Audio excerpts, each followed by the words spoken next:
Hi mga ka-Pilipino! Welcome sa Kwentong Pilipino. Isang manigong bagong taon po sa bawat pamilyang Pilipino. Muli, ako'y nagpapasalamat sa patuloy ninyong pagtangkilik sa Kwentong Pilipino.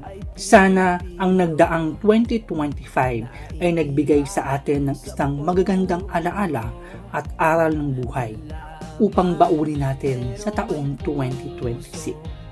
Dito sa Kwentong Pilipino, dalangin ko po ang patuloy na pag-usad ng ating mga buhay at paniniwalang ang bawat kwentong Pilipino ay magbibigay sa atin ng panibagong mukha ng buhay.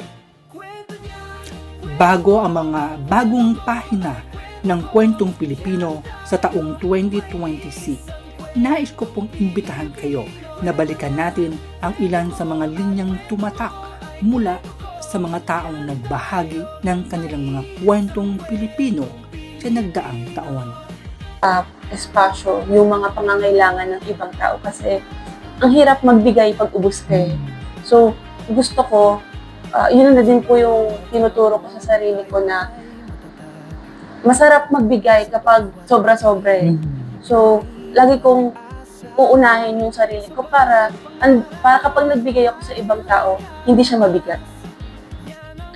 Charlene, isang babae, mapagmahal, isang anak na matapang upang lumaya sa mga bubog at maging paro-paro na lumilipad ng malaya tungo sa paghilom. Mula sa Kwentong Pilipino, mabuhay ka, Charlene. Hangad ko ang patuloy na paghilom upang muling maging makulay ang isang tulad mong paro-paro. Lord, thank you so much po sa lahat ng blessings. Hindi po ako magiging strong kapag wala kayo. Super. Kasi Christian, kailan ka nagiging masaya? kailan ako nagiging masaya? Whenever I create music. Christian Paulo, isang mga awit, lumilikha ng pangalan sa mundo ng musika.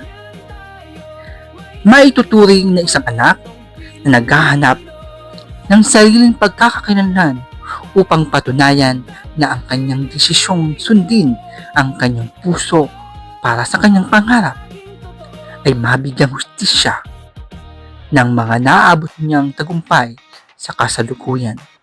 Mula sa Kwentong Pilipino, mabuhay ka. Hangad ko ang patuloy na tagumpay ng inyong mga likhang musika. Bilang anak, masasabi ko is I've done my part bilang isang anak. Dun sa mga bago lang na makakarinig ng story ko, nung kinwento ko to sa inyo sa Kumu, no, I had the worst of my life in 2017 and 2018. Actually, it started 2014 when my eldest brother died. And then in 2017 rather, November, namatay yung ate ko sa cancer. The following month, namatay yung tatay ko. Without him namatay na yung kapatid ko. Then 7 months after, namatay naman yung mother ko. No? Bilang anak, nagawa ko lahat na ng tungkulin ng isang anak na alagaan yung magulang nila in times of ikaw naman na yung nandoon. No, naranasan ko yung from binuhat nila ako, tinuruan nila akong tumayo, maglakad. Ako naman yung nagbubuhat sa kanila, nag-aalaga sa kanila, nagbibihis sa kanila, nagpapalit ng diaper nila. No? So, masasabi ko na nagawa ko na talaga yung part ko bilang anak. And Harold, dumaan man sa matinding pagkalugmok ng sunod-sunod na pagkawala ng mahal sa buhay, ay patuloy pa rin sa pagbangon para sa bagong simula ng sarili. Ngunit sa kabila nito, patuloy niya pa rin hinahanap ang kanyang bahagi sa mundo ng musika. Mula sa Kwentong Pilipino, maraming salamat, Harold, sa iyong kwentong nagbigay sa amin ng tapang upang harapin ang buhay. Ano ang gusto mong makita ng mga batang tinuturuan mo sa'yo? Siyempre, gusto kong matuto sila sa akin, pati yung respeto bilang isang guro. Yun ang gusto ko sa kanila. Manay Belen, ikaw ba kahit malalaki ng mga anak mo, matatag pa rin ang kalooban mo, nayayakapin sila kahit nabibigo pa rin sila sa mga desisyon na ginagawa nila? Opo, ganun din. Magpakatatag pa rin ako. Hindi ako magiging mahina. Yan ang ko sa buhay. Panuntunan ko sa buhay. Manay Belen at Jilay, mag-ina, parehong ina. Mag-inang sinuklian ang bawat sakripisyo upang matupad ang kanilang mga pangarap.